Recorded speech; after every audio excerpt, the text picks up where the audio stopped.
Então vamos lá, pessoal. Nesse vídeo eu quero falar um pouco sobre as minhas impressões sobre esse nosso ano de 2026 e eu quero entrar em alguns assuntos, que é, por exemplo, como que está exatamente esse mercado de programação e desenvolvimento, essa reestruturação nos modos, né, de se produzir software, o que a gente espera do futuro, né, nesse ano de 2026. Eu considero que 2025 foi muito turbulento. E eu quero falar também sobre essa parte, né, de inteligência artificial. 2025 realmente trouxe muito a ideia de IA, foi impulsionado pra caramba esse tipo de tópico. Eu acho que 2026 vai continuar o mesmo nível, se não maior. E também sobre essa ideia de bolha de IA. Eu fortemente acredito que estamos vivendo, sim, principalmente quando você analisa o mercado financeiro, uma bolha de inteligência artificial. E para isso tudo, eu quero sair desse comunicador aqui do canal, que é o Programador Lhama, e quero falar como o Rafa programador, o CPF Rafa.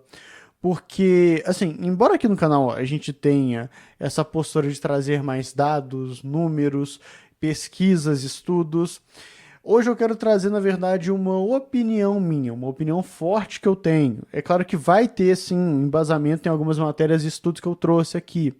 Só que eu quero entrar, na verdade, nesse tópico como uma conversa mesmo, né? Eu quero ser bem transparente e até mesmo já te perguntar o que, que você acha que a gente vai ter para esse ano de 2026. Eu acho que ele vai ser um ano bastante delicado. Delicado, essa é a palavra que eu vejo para esse ano. Porque eu acredito que a gente vai ter muita coisa que pode ser definida, que pode ter realmente alterações esse ano. E, cara, vamos conversar um pouco sobre isso, de verdade. Só um recado rápido, se você quer fazer um currículo que te destaque quando você fizer suas aplicações, metodologia currículo vaca roxa, link aqui nos comentários. Pessoal, é o seguinte, como estamos no começo de 2026? Aonde a gente tá?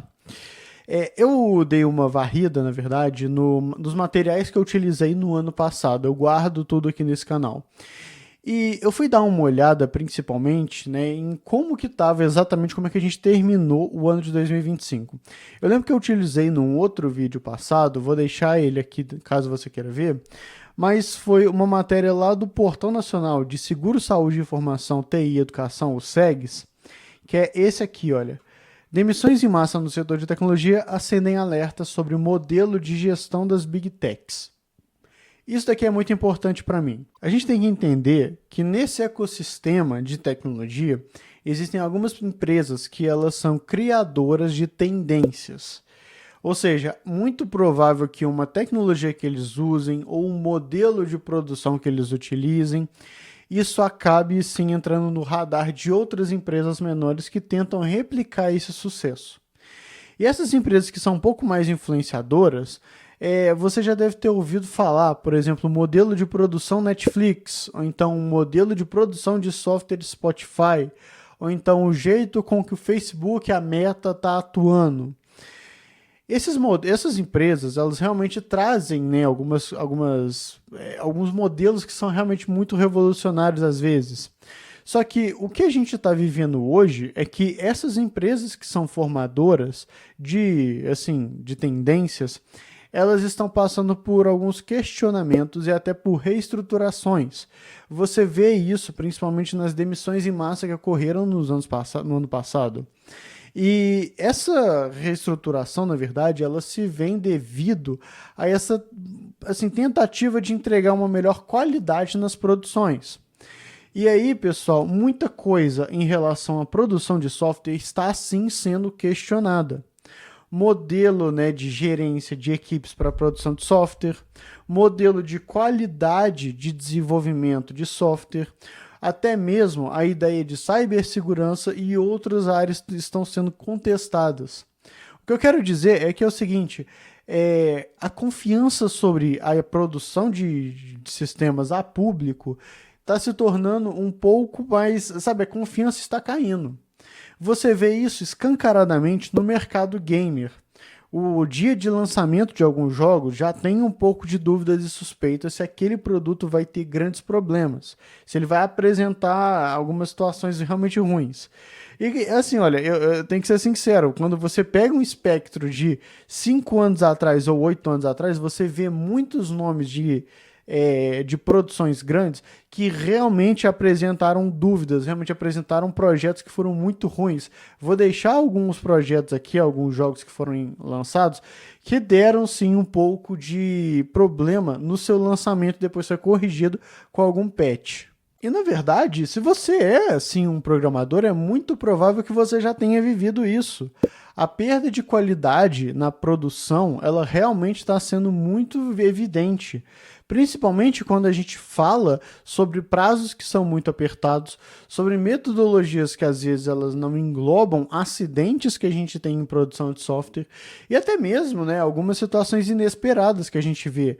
Às vezes o projeto que você organizou, ele está tendo algum gargalo em relação à memória ou então à performance, mas mesmo assim você ainda tem o prazo a ser definido. E esse tipo, né, de acontecimento, muitas das vezes ele não é tão previsível assim.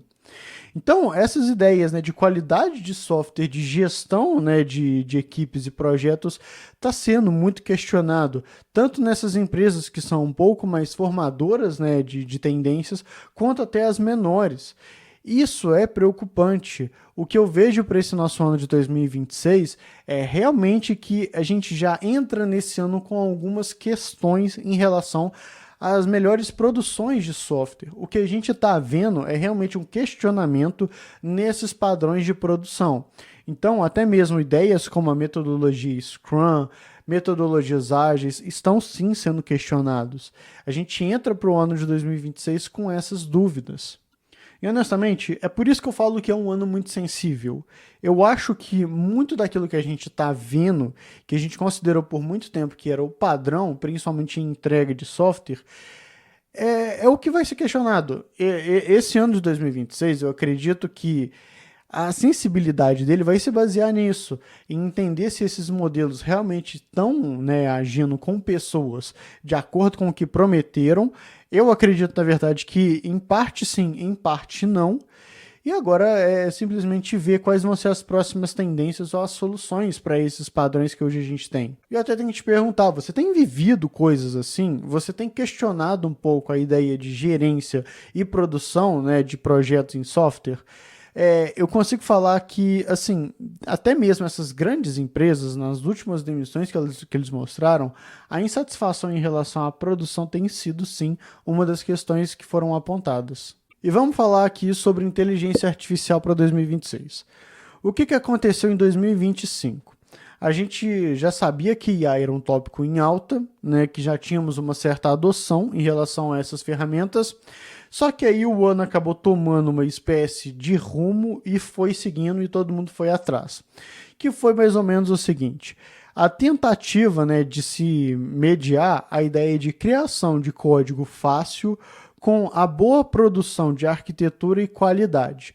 A ideia de 2025 foi você conseguir, né, fazer um equilíbrio entre essas duas coisas, entre esses dois pesos, né?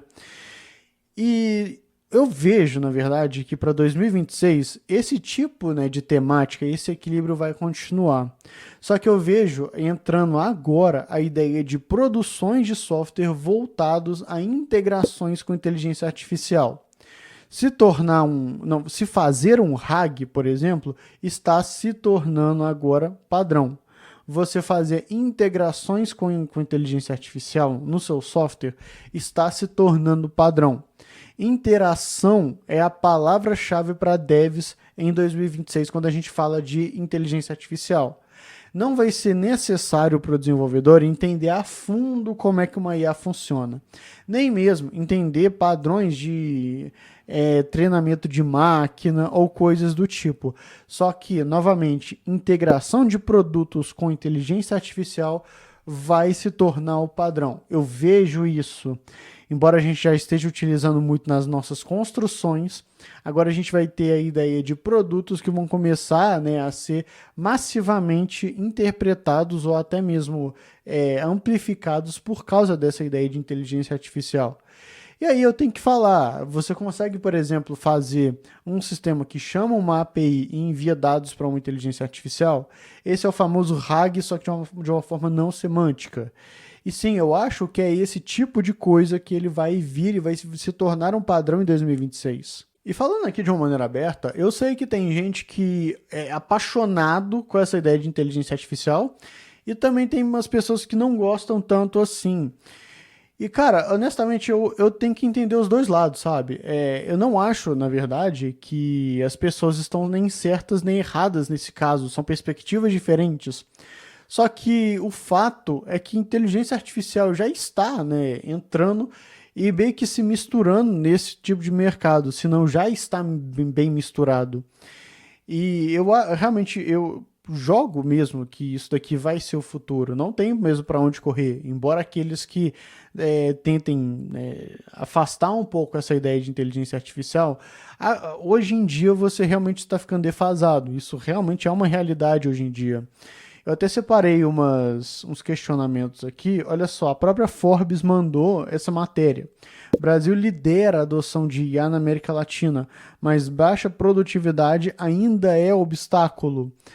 A gente tem algumas dúvidas em relação a se inteligência artificial realmente, né, está dando toda essa produtividade que a gente tem por aí, que a gente ouve falar, ou pelo menos que ela está entregando a qualidade que deveria estar entregando. Tem até uma outra aqui, cara, da Bloomberg, isso daqui foi até bem interessante. Prometeu mais produtividade, mas erros podem gerar mais trabalho no escritório. E sim, uma das coisas que a gente realmente tem que levar em consideração é essa ideia, né, de bugs em produção e às vezes da baixa qualidade de projeto e de código que muitas IAs podem acabar nos gerando. Isso daqui, pessoal, são alguns questionamentos que a gente vai continuar levando para 2026, né? A produção em relação a desenvolvimento de software com esse auxílio de inteligência artificial, ele traz sim os seus benefícios, mas também tem sim os seus malefícios. Eu posso falar por mim mesmo que o que tem acontecido é o seguinte: eu tenho melhorado produtividade? Tenho, de verdade tenho. Só que em alguns casos houve uma troca. Simplesmente houve uma troca. Embora em alguns momentos eu passava mais produzindo software, eu entendo que hoje eu estou mais lendo software, eu estou mais lendo código.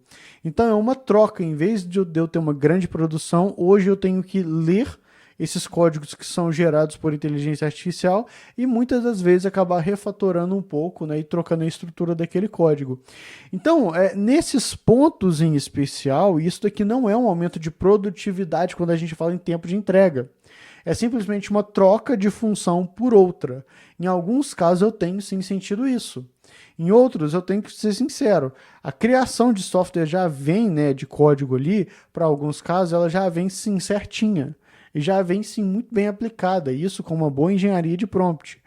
Então, essas são algumas dúvidas realmente que a gente traz, né, de beleza.